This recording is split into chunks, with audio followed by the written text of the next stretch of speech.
Hello ಸ್ನೇಹಿತರೆ, ನಮಸ್ಕಾರ. Investor ಇನ್ ಕನ್ನಡ ಚಾನಲ್ಗೆ ಸ್ವಾಗತ. ಇವತ್ತಿನ ಪ್ರಶ್ನೆ, ಸ್ಟಾಕ್ಸಲ್ಲಿ ಡಿವಿಡೆಂಡ್ ಅಂದರೆ ಏನು, ಯಾಕೆ ಕೊಡ್ತಾರೆ, ನಮಗೆ ಡಿವಿಡೆಂಡ್ ಹೇಗೆ ಸಿಗುತ್ತೆ? ಮೊದಲನೇದಾಗಿ ಡಿವಿಡೆಂಡ್ ಅಂದರೆ ಏನು? ಇಮ್ಯಾಜಿನ್ ಒಂದು ಕಂಪನಿ ಪ್ರಾಫಿಟ್ನ ಅರ್ನ್ ಮಾಡಿದೆ. ಆ ಪ್ರಾಫಿಟ್ನ ಯೂಸ್ ಮಾಡಲಿಕ್ಕೆ ಅವರಿಗೆ ಎರಡು ಆಪ್ಷನ್ ಇರುತ್ತೆ.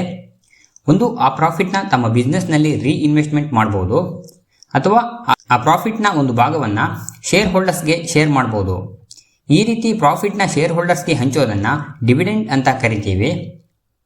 ಹಾಗಿದ್ರೆ ಕಂಪನಿಗಳು ಯಾಕೆ ಡಿವಿಡೆಂಡ್ ಅನೌನ್ಸ್ ಮಾಡ್ತಾರೆ?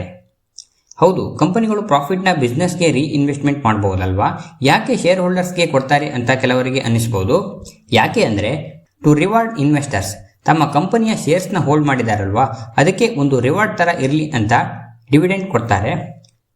Next, to build trust. Regular ಆಗಿ ಕೊಡುವಂತಹ ಡಿವಿಡೆಂಡ್ಗಳು ಇನ್ವೆಸ್ಟರ್ಸ್ಗಳಿಗೆ ಕಂಪನಿಯ ಮೇಲಿನ ಟ್ರಸ್ಟನ್ನು ಹೆಚ್ಚಿಸುತ್ತೆ. Next, to attract long term investors. ಹೆಚ್ಚಿನ ಇನ್ವೆಸ್ಟರ್ಸ್ಗಳು ಈ ಥರ ಡಿವಿಡೆಂಡ್ ನೀಡುವ ಸ್ಟಾಕ್ಸ್ಗಳನ್ನು ಲೈಕ್ ಮಾಡ್ತಾರೆ. ಇದೊಂಥರ ಎಕ್ಸ್ಟ್ರಾ ರಿಟರ್ನ್ ಇದ್ದಂಗೆ.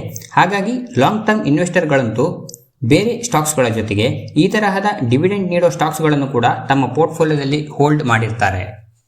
ಇನ್ನು ಕೆಲವೊಂದು ಮೆಚ್ಯೂರ್ಡ್ ಕಂಪನಿಗಳು ಆಲ್ರೆಡಿ ಒಂದು ಸ್ಟೇಬಲ್ ಗ್ರೋತ್ನಲ್ಲಿ ಇರುತ್ತೆ. ಹಾಗಾಗಿ ಅವರು ಕಂಪನಿಗೆ ಬಂದಿರೋ ಪ್ರಾಫಿಟ್ನ ಒಂದು ಭಾಗವನ್ನು ಶೇರ್ ಹೋಲ್ಡರ್ಸ್ ಜೊತೆ ಹಂಚಿಕೊಳ್ತಾರೆ. ಇನ್ನು ಡಿವಿಡೆಂಡ್ನ ಹೇಗೆ ಡಿಸ್ಟ್ರಿಬ್ಯೂಟ್ ಮಾಡ್ತಾರೆ ಅಂತ ನೋಡೋದಾದರೆ, ಒಂದು ಕ್ಯಾಶ್ ಡಿವಿಡೆಂಡ್. ಇದು ಮೋಸ್ಟ್ ಕಾಮನ್ ಮೆಥಡ್. ಇಲ್ಲಿ ನಿಮ್ಮ ಡಿವಿಡೆಂಡ್ ಅಮೌಂಟ್ ಸೀದಾ ನಿಮ್ಮ ಬ್ಯಾಂಕ್ ಅಕೌಂಟ್ಗೆ ಬರುತ್ತೆ ಅಥವಾ ಚೆಕ್ ರೂಪದಲ್ಲಿ ನಿಮ್ಮ ಅಡ್ರೆಸ್ಗೆ ಬರುತ್ತೆ. ನೆಕ್ಸ್ಟ್, ಸ್ಟಾಕ್ ಡಿವಿಡೆಂಡ್ ಅಥವಾ ಬೋನಸ್ ಶೇರ್ಸ್. ಕೆಲವೊಂದು ಕಂಪನಿಗಳು ದುಡ್ಡನ್ನು ಕೊಡುವ ಬದಲು ಎಕ್ಸ್ಟ್ರಾ ಶೇರ್ಸ್ನ ಕೊಡ್ತಾರೆ. ಅಂದರೆ ಶೇರ್ ಹೋಲ್ಡರ್ಸ್ಗಳಿಗೆ ಎಕ್ಸ್ಟ್ರಾ ಶೇರ್ಸ್ ಕ್ರೆಡಿಟ್ ಆಗುತ್ತೆ.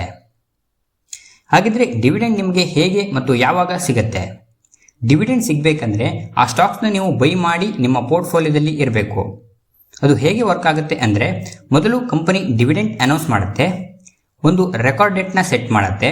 ಆ ರೆಕಾರ್ಡ್ ಡೇಟ್ ಅಥವಾ ಎಕ್ಸ್ ಡಿವಿಡೆಂಡ್ ಡೇಟ್ ಒಳಗಡೆ ನೀವು ಆ ಸ್ಟಾಕ್ಸ್ನ ಬೈ ಮಾಡಿರಬೇಕು. ಅದು ನಿಮ್ಮ ಪೋರ್ಟ್ಫೋಲಿಯೋದಲ್ಲಿ ಇರಬೇಕು. ನೆಕ್ಸ್ಟ್, ಡಿವಿಡೆಂಡ್ ಪೇಔಟ್ ಡೇಟ್ ದಿನ ನಿಮಗೆ ಡಿವಿಡೆಂಡ್ ಕ್ರೆಡಿಟ್ ಆಗುತ್ತೆ.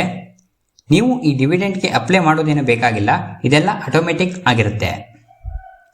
ಡಿವಿಡೆಂಡ್ಸ್ ಅಮೌಂಟ್ ನಿಮಗೆ ನೋಡಲಿಕ್ಕೆ ಚಿಕ್ಕದು ಅಂತ ಅನಿಸ್ಬೋದು, ಆದರೆ over the long term dividend ನಿಮಗೆ ಒಂದು ಪವರ್ಫುಲ್ ಇನ್ಕಮ್ ಸೋರ್ಸ್ ಆಗಿ ಕನ್ವರ್ಟ್ ಆದರೂ ಆಗುತ್ತೆ. ಕೆಲವು ಇನ್ವೆಸ್ಟರ್ಸ್ಗಳು ಪ್ಯಾಸಿವ್ ಇನ್ಕಮ್ ಅರ್ನ್ ಮಾಡೋದಕ್ಕೋಸ್ಕರ ಡಿವಿಡೆಂಡ್ ಪೋರ್ಟ್ಫೋಲಿಯೋ ಕೂಡ ಬಿಲ್ಡ್ ಮಾಡಿರ್ತಾರೆ. ಸೊ ಇದಿಷ್ಟು ಸ್ಟಾಕ್ಸ್ ಡಿವಿಡೆಂಡ್ ಬಗ್ಗೆ ಇನ್ಫಾರ್ಮೇಷನ್.